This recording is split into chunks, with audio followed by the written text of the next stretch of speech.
ओम शांति। 14 मई 2022 साकार मुरली। मीठे बच्चे, शरीर निर्वाह अर्थ कर्म भले करो, लेकिन कम से कम 8 घंटा बाप को याद कर सारे विश्व को शांति का दान दो। आप समान बनाने की सेवा करो। प्रश्न, सूर्यवंशी घराने में ऊंच पद पाने का पुरुषार्थ क्या है? उत्तर, सूर्यवंशी घराने में ऊंच पद पाना है तो बाप को याद करो और दूसरों को कराओ। जितना जितना सुदर्शन चक्रधारी बनेंगे और बनाएंगे, उतना ऊंच पद पाएंगे। पुरुषार्थ कर पास विद ऑनर बनो। ऐसा कोई कर्म ना हो जो सजा खानी पड़े। सजा खाने वालों का पद भ्रष्ट हो जाता है। गीत। इस पाप की दुनिया से धारणा के लिए मुख्य सार। पहला पॉइंट, बाप समान सर्व गुणों में फूल बनना है। आपस में बहुत प्यार से रहना है। कभी किसी को भी दुख नहीं देना है।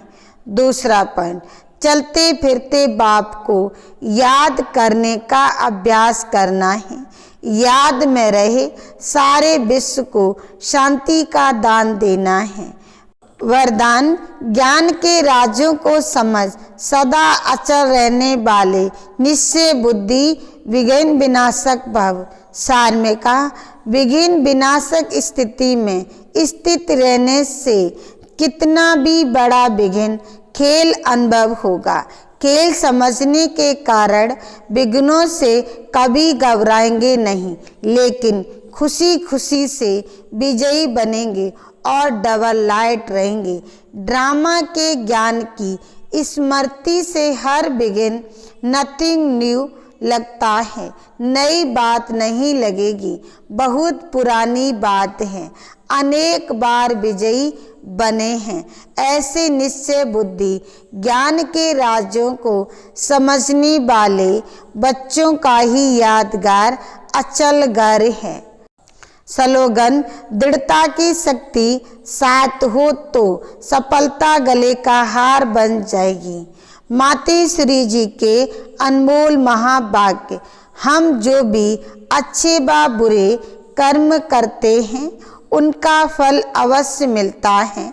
जैसे कोई दान पुण्य करते हैं, यज्ञ हवन करते हैं, पूजा पाठ करते हैं, तो वह समझते हैं कि हमने ईश्वर के अर्थ जो भी दान किया वो परमात्मा के दरबार में दाखिल हो जाता है।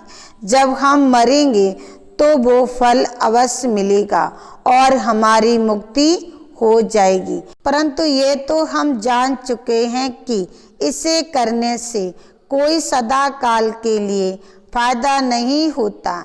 ये तो जैसे कर्म हम करेंगे उससे अल्पकाल क्षण भंगुर सुख की प्राप्ति अवश्य होती है, मगर जब तक ये प्रैक्टिकल जीवन सदा काल सुखी नहीं बनी है तब तक उसका रिटर्न नहीं मिल सकता। बल हम किससे भी पूछेंगे, ये जो भी तुम करते आए हो वह करने से तुम्हें पूरा लाभ मिला, तो उनके पास इसका कोई जवाब नहीं होता। अब परमात्मा के पास दाखिल हुआ या नहीं हुआ वो हमें क्या मालूम।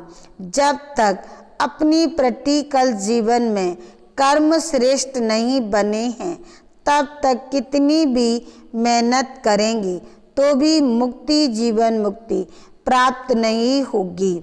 अच्छा दान पुण्य किया, लेकिन उस करने से कोई विक्रम तो भस्म नहीं हुए, फिर मुक्ति जीवन मुक्ति कैसे प्राप्त होगी? बल इतने संत महात्माएं हैं, जब तक उनको कर्मों की नॉलेज नहीं है तब तक वो कर्म अकर्म नहीं हो सकते, ना वह मुक्ति जीवन मुक्ति को प्राप्त करेंगे। उन्हों को भी यह मालूम नहीं है कि सत्य धर्म क्या है और सत्य कर्म क्या है। सिर्फ मुख से राम राम कहना, इससे कोई मुक्ति नहीं होगी। बाकी ऐसे समझ बैठना कि मरने के बाद हमारी मुक्ति होगी।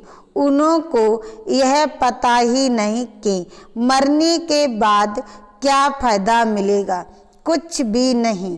बाकी तो मनुष्य अपने जीवन में चाहे बुरे कर्म करे चाहे अच्छे कर्म करे, वो भी इसी जीवन में भोगना है।